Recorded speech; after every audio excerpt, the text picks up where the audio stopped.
अस्सलामुअलैकुम। कुछ खरी बातों के साथ मैं हूं आबिद इकबाल खारी। हमारे मुल्क के मारूफ दानिश्वर यासिर पीरजादा साहब ने अपने कालम में पाकिस्तान को तरक्की की राह पर डालने के लिए एक अच्छी तजवीज़ दी है। उम्मीद है आपको भी पसंद आएगी। वो लिखते हैं कि कर्नल फरीदी जासूसी दुनिया का किरदार था। ये किरदार इब्ने सफ़ी ने तख्लीक किया था। कर्नल फरीदी की ये खसूसियत थी कि वो दुनिया का हर हुनर जानता था। जुराइम की तफ्तीश तो खैर उसका बुनियादी काम था, मगर इसके अलावा वो लड़ाई बढ़ाई का भी माहिर था। तनहा 8-10 आदमियों से भिड़ जाना उसके बाएं हाथ का काम था। वो आध घंटे तक सांस रोक कर पानी की तह में रह सकता था।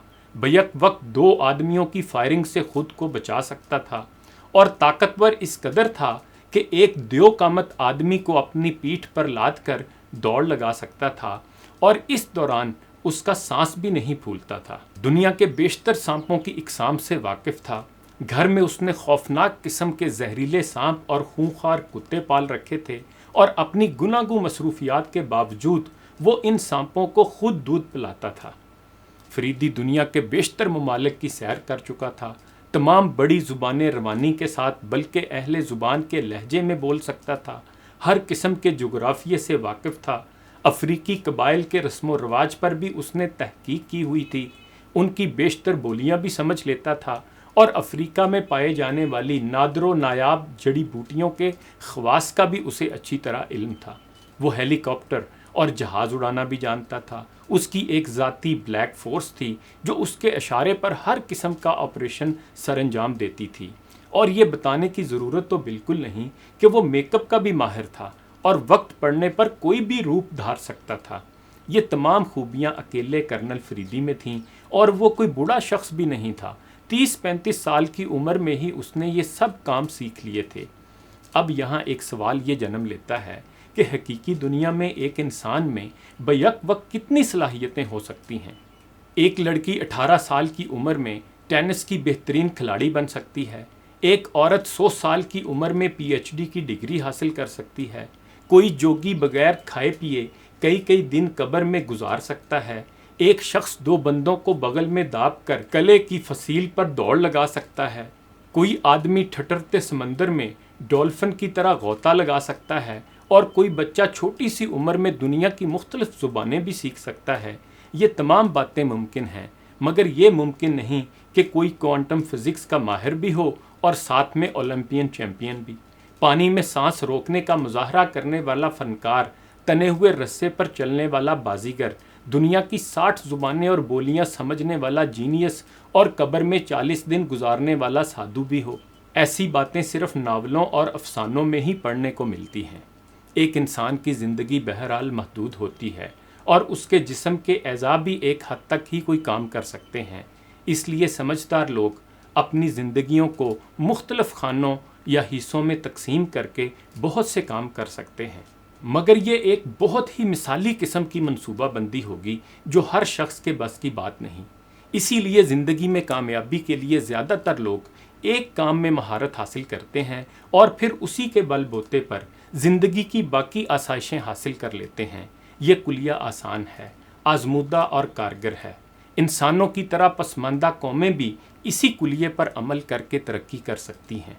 गरीब ममालिक के पास चूँकि वसाइल की कमी होती है, रियासत की अमलदारी भी कमज़ोर होती है और मुल्क के काबिल और हुनरमंद अफराद भी दूसरे ममालिक में रहने को तरजीह देते हैं, इसलिए ऐसे मुल्कों के पास वक्त कम होता है और मुकाबला सख्त।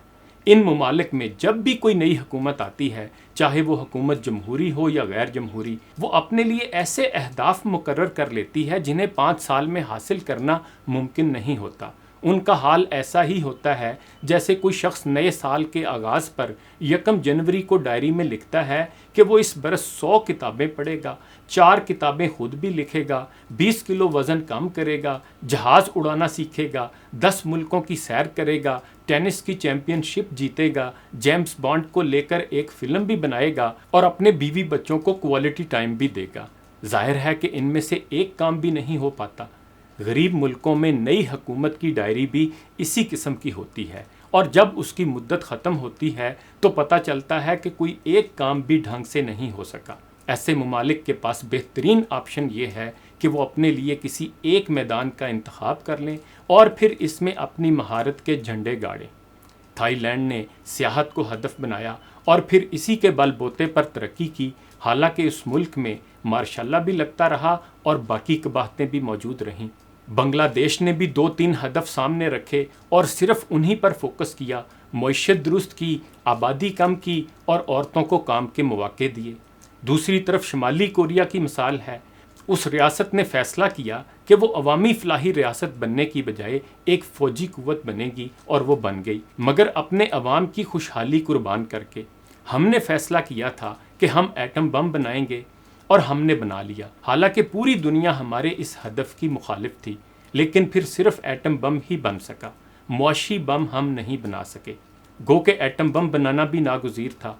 अब ये फैसला हमने करना है कि बतौर आम इंसान और बतौर पसमंदा कौम हमने अपने लिए किस किस्म के अहदाफ मुकर्रर करने हैं। अगर हम ये समझते हैं कि हम में से कोई भी अपनी ज़िंदगी में कर्नल फरीदी जैसा नहीं बन सकता, तो फिर हमें ये भी समझ लेना चाहिए कि बतौर कौम भी हम कर्नल फरीदी नहीं बन सकते। लिहाजा बेहतर है कि हम किसी एक हदफ पर फोकस करें जो अवामी फलाह से मुतल्लिक हो और फिर उसके हसूल में जुट जाएं। अगर हम एटम बम बनाने के लिए ऐसा कर सकते हैं तो मुआशी बम बनाने के लिए क्यों नहीं कर सकते। हमने देखा है कि अरबाब जुनून ने अक्सर धुंध झोंकों के मुखालिफ में जलाए हैं चिराग।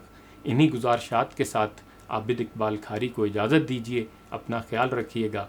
अल्लाह हाफ़िज़।